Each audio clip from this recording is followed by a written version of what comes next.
Stephanie, great to see you. I can tell you're outside. We're joined by Stephanie Hochstetter, the World Food Programme's country director in Venezuela. I will give you the floor, and then we'll take some questions. And welcome. Thank you for taking the time. Go ahead, Stephanie. Thank you very much, and good afternoon. I am indeed outside. I'm speaking to you from La Guaira, one of the hardest hit areas after the back-to-back earthquakes that struck Venezuela last Wednesday. The situation here, as it can happen in any catastrophe of this magnitude, is devastating. One man I met yesterday told me, holding his 3 sons by the hand of 2 years, 4 years, and 5 years, that he had no shelter, no food, no water. The mother had been taken to the hospital in Caracas. They lost family members and neighbors, and it is just heartbreaking to see the despair. I am right now in the first food distribution point that the World Food Programme has set up in the temporary integrated service centers, where the government has requested the UN to provide support and where the operations are already underway. Search and rescue efforts are now giving way to a full-blown humanitarian response, and the need for food, safe water, shelter, and just essential services is immediate and critical. The World Food Programme has reached 1,200 people, so 1,200 with emergency food parcels in the last couple of days, and we're rapidly scaling up. We plan to reach 500,000 people in shelters over the next 3 months. We want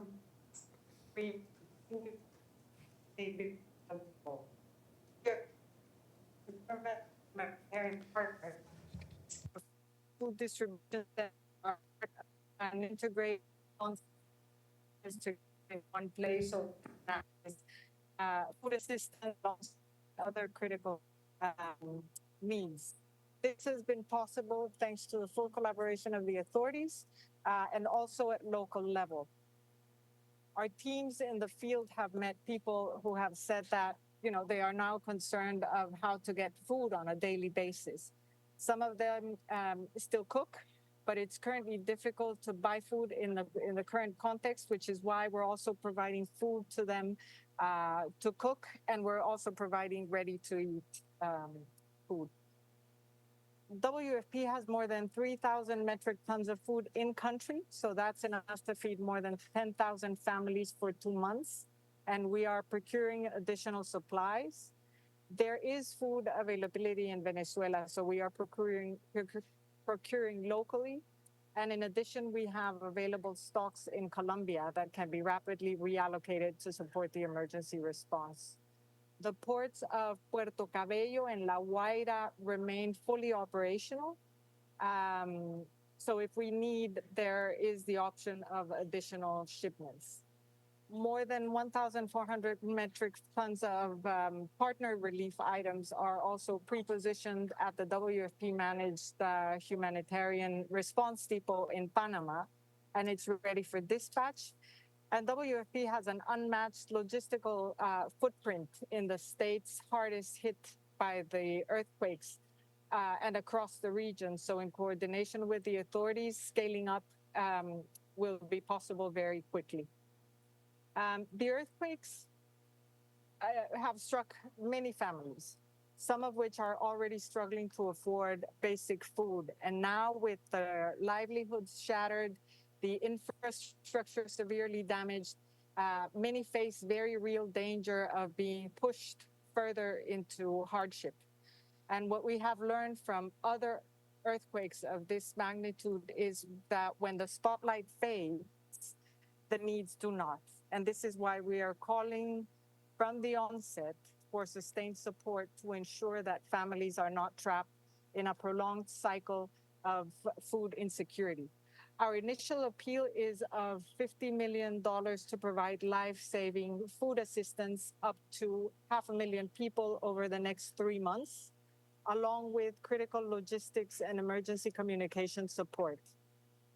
As a fuller picture of needs emerge, we will review our plans and expand our response to include recovery operations. But for now, our focus is very clear. We continue working with the authorities to move very quickly to reach people where they are and to maintain the flow of assistance to those who need it the most. Thank you very much.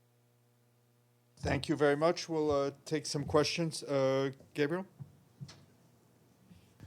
Thank you for the briefing, Stephanie. This is Gabriel Elizondo from Al Jazeera English. Hopefully you can hear us okay.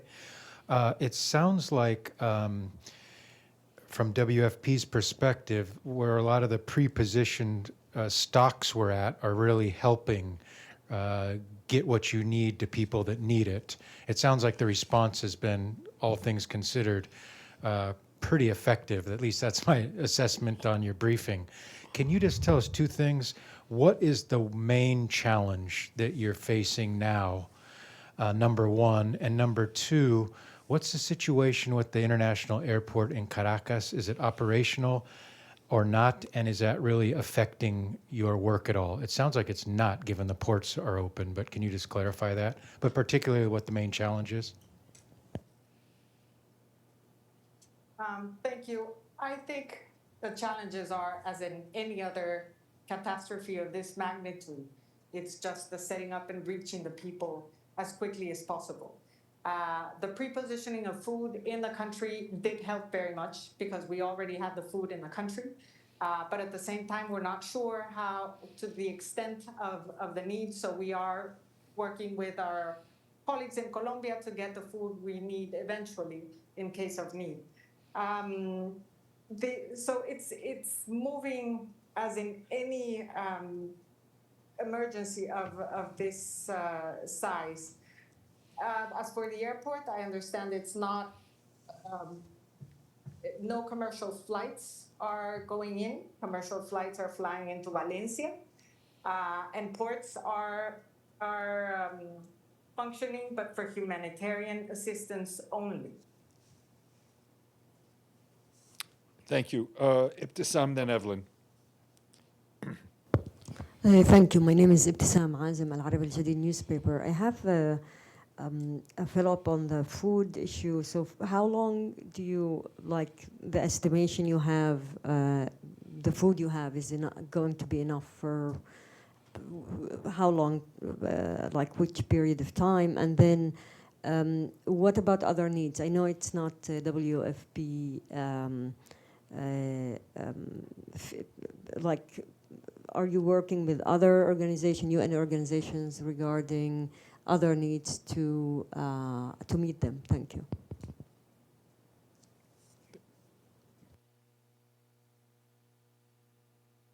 Sorry, my mic. Go ahead. Go ahead, Stephanie.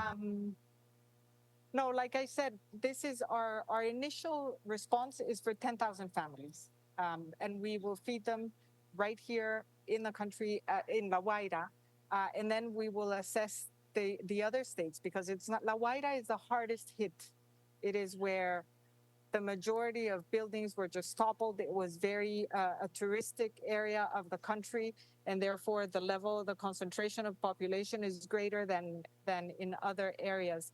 But it's, so for 3 months, we have 10,000 families, and we will,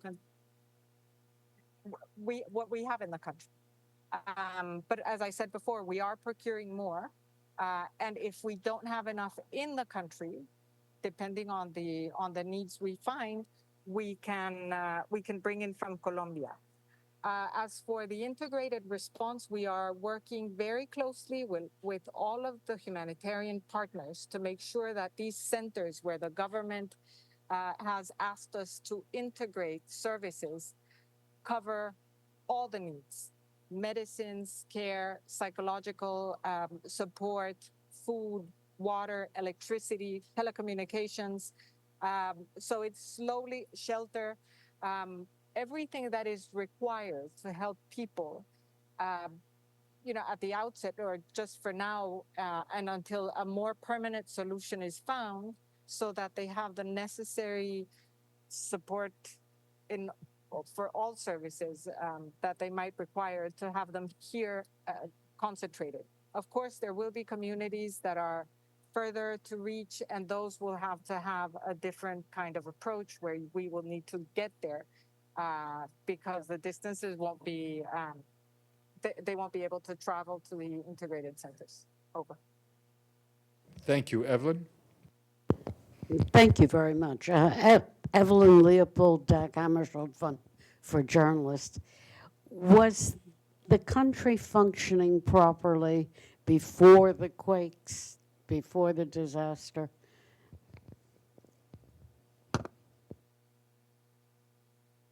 I'm sorry, there was some noise, but if I heard your question correctly, it was if the country was functioning properly before the disaster? Yes, thank you. Correct. I mean, the country was functioning as any country might function. I arrived, I was appointed to Venezuela on, just recently, I arrived on the 19th of April.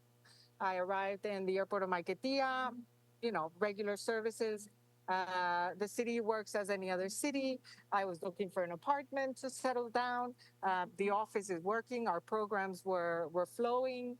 I presented credentials to the Minister of Foreign Affairs. So the country was working, and the shock of this double earthquake just shatters any sense of normality across, because even though there are centers where there is more that were more affected, it still impacts the country as a whole.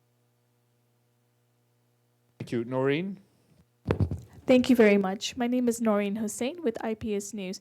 Just to get perhaps a broader image of WFP's operations before the earthquakes, how many people were WFP supporting through its programs before the earthquakes? And just ask to clarify again, how many people have you been able to reach out to since then?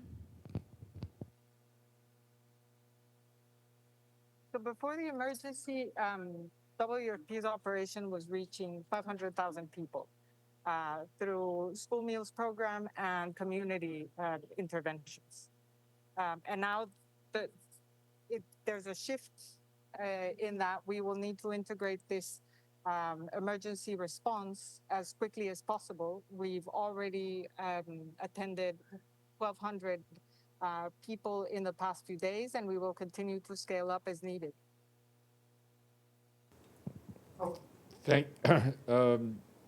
Thank you. Zina?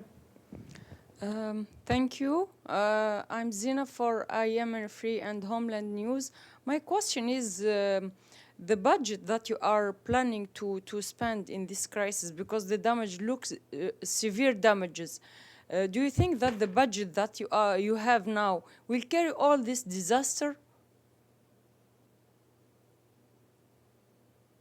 No, I think the budget we have now will definitely not cover the whole of the disaster. That is why WFP issued an initial appeal of $50 million to begin to cover and assess for the first 3 months all the needs of the populations that will require food assistance in different modalities. Sorry. Do you think there are people who are countries that they will help you in this crisis in the future if you need any funding, extra funding? I think the solidarity not only of countries but also the population as a whole just scales when catastrophes of this magnitude happen. You know, the first reaction of the population in Venezuela, you would have trouble getting to La Guaira because of the amount of motorcycles and trucks and cars and just anything that would move to La Guaira full of juice, water, arepas, just anything that represented immediate help for the population. And I think countries have also stepped up immediately to, apologies for the noise, have also stepped up immediately to determine what else is needed to fill these gaps in the aid the country is receiving. Thank you.